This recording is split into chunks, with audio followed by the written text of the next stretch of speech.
What's up everybody, Noah Lyles here, and today we're going to be going over my drills. I've been getting a lot of comments and a lot of questions about what I do, and since my videos don't touch too much on it, we're going to be going into detail right here. What are some of the angles I look for, what are the positions that I need to hit, and how do I know when I'm having a good drill day?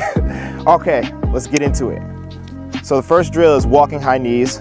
This is a warm-up into the drills per se. This is when you're going to touch bases with everything. This is what you're going to work on, making sure that you get a 90-degree angle with your hips to your knee and your knee to your shin. You're going to be dorsiflexing your toes, and you're going to be making sure that you're engaging the rest of your body. This is also when you're going to start practicing how to get up on your toes. As sprinters, we run on our toes or on the balls of our feet, and you want to make sure that you're also getting your arms engaged. You want to just have the same front side as you are on the back side. So I don't want to see a lot of bending right here. That's not how it works. When you start bending your elbows, you start bending your shins, which means that they're going to land behind you, and you want it all to be in front of you.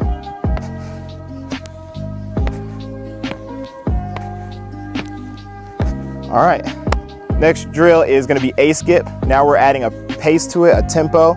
A lot of people already know this is a very popular drill. You're really just going to be doing the same angles as you would be in walking high knees, but you're going to have a bit of a bounce to it. So if you start getting a little jump here, you're just going to be raising your legs and arms at the same pace.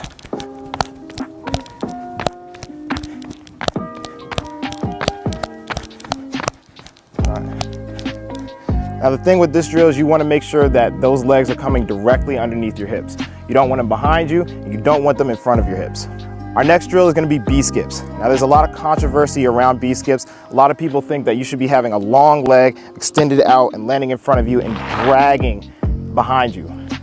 Truthfully, you want to do this just like your A skip. You're going to come up, except you're going to strike down and pull it underneath you. So instead of landing and dragging, it's a coming straight down underneath and ripping. You know, you want to be active with it. You don't want to expose your leg out here, because after that, now you're exposing the back side of your leg, which can be prone to injury. So again, you want to be making sure it's coming up, landing underneath you, and ripping it. All right.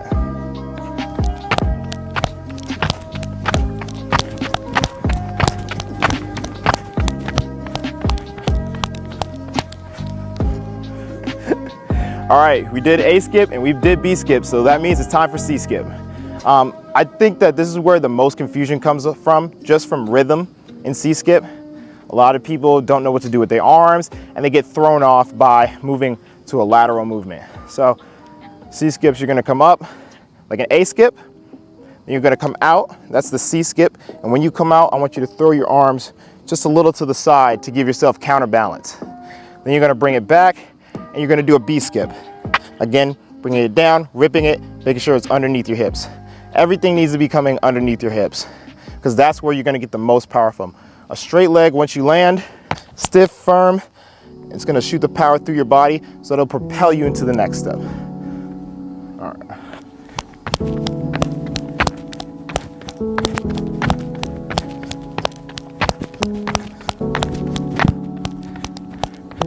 And that's C skip. All right, high knees.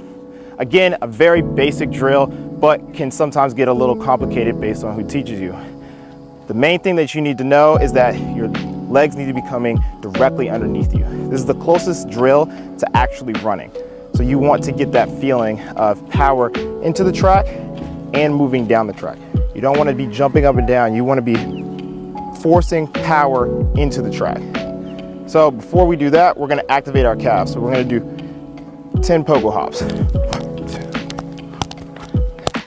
8, 9, 10. All right, now we can start the drill.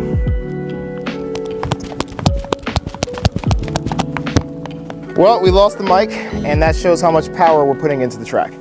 So that's a good thing. Okay, this is normally where I take a break. So go take a break, go get some water. I'll wait.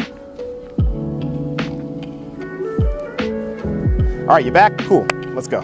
Next drill is gonna be karaoke. To be honest, there's not much I can actually teach on karaoke. It's a lateral movement. It's really supposed to open up your hips. This might take a lot of practice. Some people are really good at it, some people aren't. Again, just keep practicing at it. You will get better. You can't get better at something if you don't try to repeat it multiple times. So, karaoke.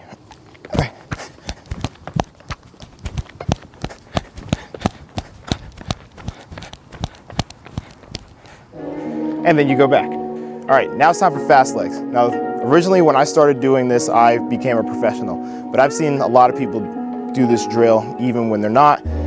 So this is a good drill to learn how to control your nervous system and get it firing as you're trying to get up to top speed. So the first thing is you're gonna choose the foot that you want. So we're gonna do fast leg right. That means that our right leg will be cycling. The left leg will stay straight and it will only move in a straight leg motion. The other leg is what's gonna be producing the power to make you go forward.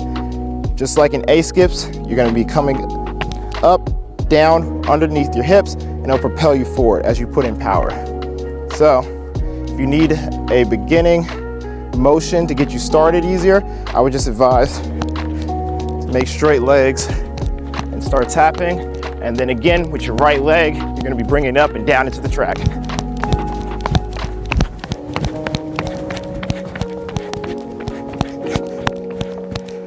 And now that we've done with the right, we're gonna switch over and do it with the left. So fast leg left. Again, we're gonna start our little toe taps here, straight legs, and we're gonna move the left leg since this is left leg alternate.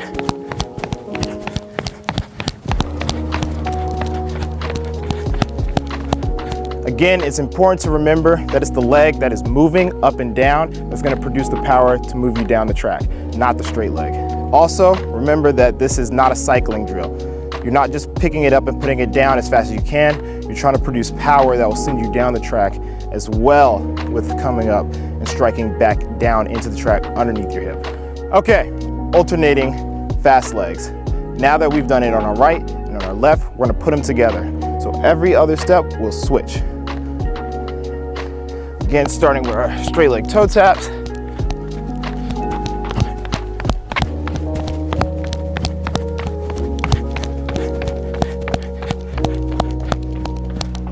And after we've done alternating, now it's time for double alternating. So you're gonna we're gonna start with the right side.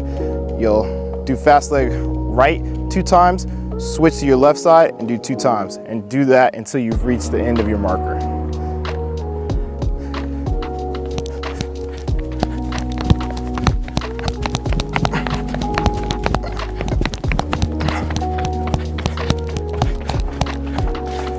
Okay, we are now at the end of the normal warm-up. So that is a warm-up that I will do anytime that I'll have a race or anytime I'm getting ready for practice.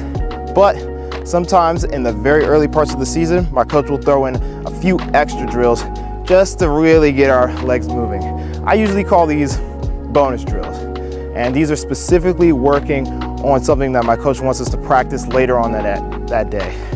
If you want to try them, I guess we can go through a few. First drill is the stick it drill. It's very controlling. You have to activate your core a lot and your glutes. You have to make sure that you're hitting all your angles perfectly to make this work. Now what I'm gonna do is I'm gonna strike the pose as if I was in mid-air A skip. And I'm gonna switch constantly. Now what a lot of people get confused about this drill is they'll get really lazy and their body will collapse and they'll lose balance. So it'll look like this to them. Again, that's without your body being turned on. That's without activating your core, your glutes, your hamstrings, everything you need to be active. When it's done right, it'll look like this.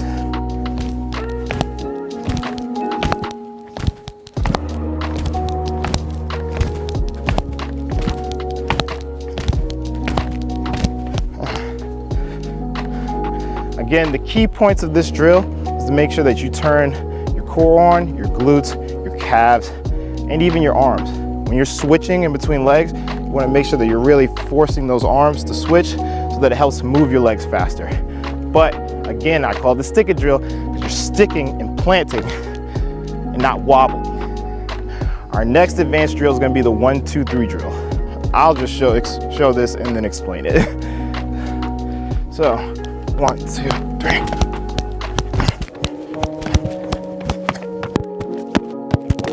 Again, my mic fell off, but that's only to be natural because we are producing a lot of power. Again, with this drill, we're going to be keeping our tempo. We're also going to stay engaging our core, our glutes, and our calves. You want to have really good activation on all of those if you want to make it through this drill, because you're constantly going to be repeating a step and then switching to the other side. All right, everybody, I have hoped that you've enjoyed these drills, and I hope that you've learned something. And if you haven't, thanks for coming by. Again, we are trying to reach 100K subscribers, so please share this video, like it, comment it, and tell all your friends about it, because we are shooting for the stars, and I have a very special prize when we get to 100K. You're not gonna wanna miss it. Let's just say it involves plane rides and track meets and VIP passes.